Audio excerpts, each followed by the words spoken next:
Jackson tem 16 anos, muito esperto e educado. Sempre quando saía de casa, sua mãe pedia para ele levar um casaco. Mesmo em dias de calor, ele respondia: "Mãe, o casaco está na mochila." E muitas vezes, o casaco não estava na mochila, pois ele já havia consultado em seu app do tempo e não ia esfriar. Muitas pessoas iriam criticar Jackson por ter mentido, porém, Jackson tem uma história. Sua mãe tem depressão, e todos de sua família diziam: "Não deixe sua mãe preocupada." E ensinaram Jackson desde quando tinha 2 anos assim. Então ele prefere mentir, dizendo que está levando o casaco, do que falar a verdade, deixar sua mãe preocupada e contrariar tudo que lhe foi ensinado desde pequenininho. Olá, aqui é Felipe Machado, e este é o Seja um Cristão Melhor. Não estou dizendo que é certo mentir, mas a partir de hoje vamos iniciar a série Respeite Minha História. Vamos tratar de temas que são difíceis de tomar uma decisão. Existe a má escolha ou a pior escolha, como no caso da eutanásia,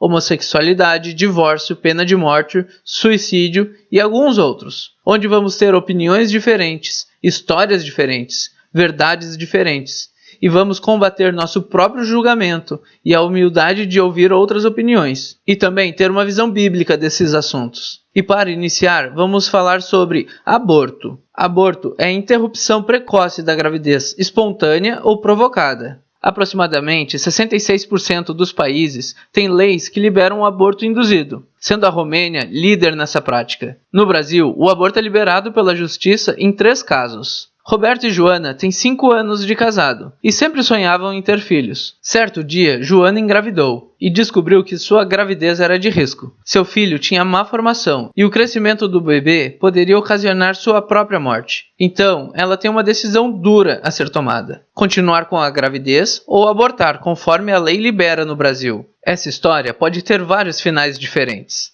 Ela pode escolher ter o bebê e os dois acabam morrendo. Ou só a mãe morre e deixa a responsabilidade para o pai. Talvez ninguém morra, só que a criança nasce com problemas. Ou os dois vivem com vidas saudáveis. Do outro lado, ela escolhe abortar e garante sua sobrevivência. Raquel tem 12 anos e uma vida inteira pela frente. Um futuro incerto com muitos sonhos, sempre dedicada nos estudos. Certo dia estava voltando da escola, quando um sujeito levou ela para um lugar qualquer e ela foi violentada, resultando em sua gravidez. Sua mãe, muito preocupada com seu futuro, aconselha ela a abortar. Após o resultado da ecografia, Helena descobre que seu filho não tem parte do cérebro e que seu tempo de vida é no máximo 2 anos e ainda com muitas dificuldades. Como reagir? A lei no Brasil libera o aborto nesses 3 casos: quando a mãe tem alto risco de morrer, nos casos de estupro e em caso de fetos anencéfalos, quando a criança nasce com uma condição rara, sem parte do cérebro.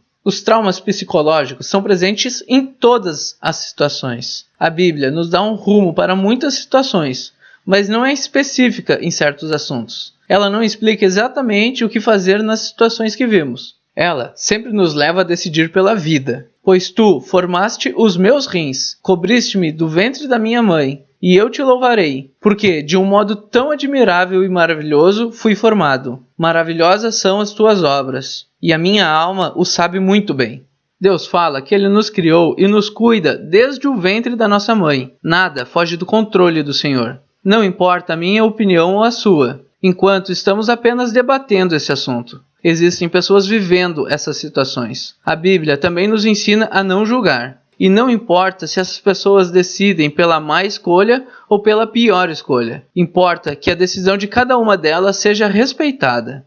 Podemos dizer: tenha fé, Deus vai salvar a mãe e o filho. Tenha fé, Deus deu uma criança para colocar rumo na sua vida. Tenha fé, Deus cura qualquer enfermidade. Não sei medir o tamanho da fé que se deve ter para essas situações. Sei que é fácil falar quando não estamos vivendo. Existem outras histórias que decidir pelo aborto ou não é uma decisão muito difícil. É importante dizer que quando a mãe tem HIV, existem métodos seguros, onde a criança nasce sem o vírus. Agora, quero deixar 2 recados. Primeiro, faça sexo com responsabilidade, porque ter que escolher entre a vida e a morte não é uma tarefa nada fácil, lembrando que Deus escolhe a vida. Segundo, não importa seus valores e suas crenças, ame as pessoas e não as julgue. Seja um cristão melhor. Respeite minha história.